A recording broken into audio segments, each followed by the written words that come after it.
Hey guys, it's Barry, and we are about to answer 20 questions. We did a contest on the web where people could submit questions, and the 20 people who had their questions answered on this video are going to get really cool mini-mates. So we've chosen the questions. We got over 100 of them submitted by email and on the web. There were some amazing, terrific questions, and today we're going to answer them. And I thought it would be more interesting than just having me sit here at my desk answering them if I went out into the city and walked around and did them there. So that's what we're going to do. We're going to head outside. See you there.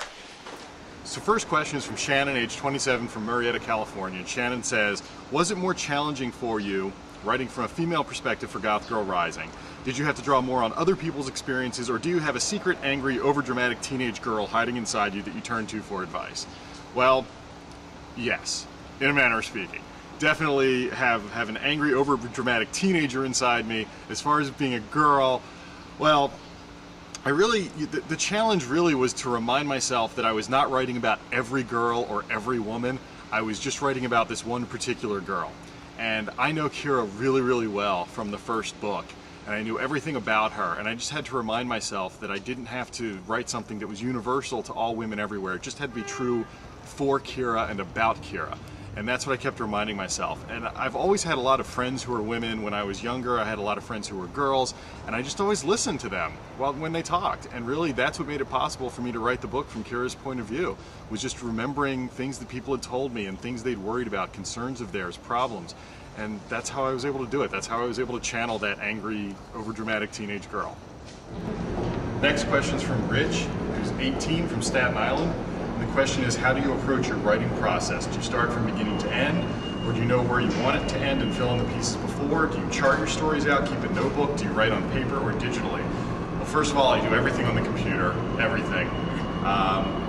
As far as how I approach the process, usually I know the beginning and the end of the story, and I know nothing about the middle, and I just sort of get there and play around.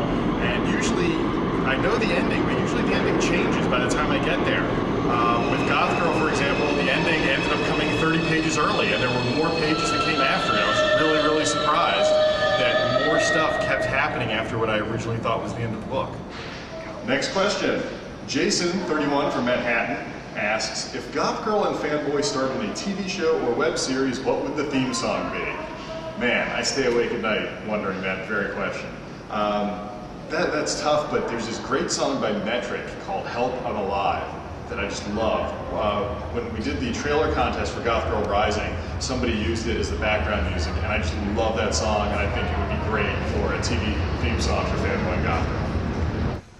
Next question says, Barry, who decides that your novels are for young adults? Is it simply that the novels are about young adults, or is it something else that you actively cultivate? Is this just marketing? And that's from Jesse, age 27, from San Pedro. Well, Jesse, the fact of the matter is, yeah, I write about young adults, and that's pretty much why they're aimed at a young adult audience. But I do intentionally make the decision to write for that audience. I do hear from a lot of people in their 20s, 30s, 40s. I get emails sometimes from 60-year-old grandmothers telling me they love my books, and that's great. But the fact of the matter is, I do sit down and I think to myself, I'm writing this. Usually I think my audience is a really smart 15-year-old. That's what I'm thinking of when I write the books. And so that it's definitely something I actively try to do, but it is also a marketing hook as well. It's a way to explain to people what these books are and what they're about by saying that they're young adult. In all of your books so far, except the Wolverine one, it seems that all the main characters' parents are divorced or separated or in the process of getting divorced. Is this just a coincidence, or did you do this on purpose? If you did it on purpose, then why exactly did you do this? That's actually a sort of difficult question to answer in short fashion, so I might have to ramble a little bit. It was done on purpose in every instance, but it's not done on purpose overall. In other words, it's not like I sat down and said, in all of my books, the parents will be divorced or getting divorced or separated. But in each individual case, it just made sense to tell the story that way. Fanboy and Goth Girl, I've made no secret, is based very much on my childhood, and my parents were divorced, so I decided Fanboy's parents would be divorced. In Boy Toy, in a lot of cases, when a family goes through a big shock, such as a child being killed or child abuse or something like that, in most cases, in a lot of cases, that marriage doesn't survive. So I felt it was very realistic to depict that, to have Josh's parents get divorced. in Hero Type, it really was a question of needing there to be something that Cross could run away to. So, that safety valve that he talks about in the book, where he thinks about leaving Brookdale and going to California. And so I needed something like that, and I thought, well, you know, it would make sense if his mother and his brother were out there. That would be something good for him to want to run away to. So his parents had to be divorced for that to work. So really, it just, each story worked out that way. Now I can say that in Goth Girl Rising, Kira's parents were very happily married. Unfortunately, I did have to kill Kira's mom off, so that didn't work out all that well. But I do feel bad that all of the kids' parents in my books do not have happy marriages, so I've decided I've got to write a book at some point with a great, really happy marriage, so be looking for that in the future. Dana, age 13 from Sherwood Park, asks, do you plan on writing any other books that will take place in Brookdale? Short answer, yes, definitely. I've already got 3 or 4 more books planned out that will take place in Brookdale. It's just a matter of time of getting to write them. Megan, 16 from Ann Arbor, wants to know, what sort of setting do you write best in? The honest answer to that is at my desk, at my house. Tony, 16 from West Hampton, wants to know, how long does your creative idea process usually take before you actually get to the full-fledged writing? And that depends on each book. With the first book, it was about a day. With the second book, I've been thinking about it for years before I ever sat down to write it. So each book is different. Some of them, it doesn't take any time at all. Others have to percolate for a while. Chris, 17 from Salt Lake City, wants to know, why do you choose to write goth-related fiction as opposed to other types of fiction, such as post-apocalyptic legal drama or robotic llama infestation fantasy? Is it an underrepresented market, personal interest, or simple government conspiracy? Well, obviously, Chris, there is a government conspiracy regarding all that sort of fiction that you talked about. There is some personal interest on my part. I like writing for kids, but also the post-apocalyptic legal drama and the robotic llama infestation fantasy markets are just so overwhelmed right now. I mean, there's just bookshelves and bookshelves of them. I just figured I couldn't break through, so I should try something a little easier, young adult. Okay.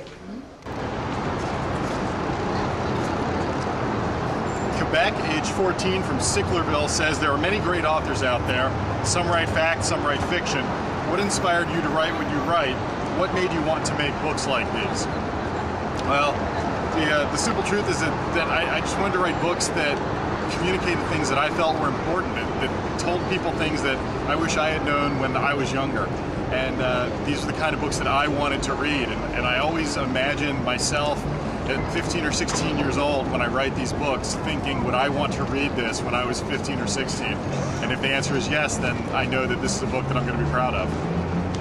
Melissa, age 17 from Atwater, wants to know, what made you write a sequel to The Astonishing Adventures of Fanboy and Goth Girl when before you said you wouldn't?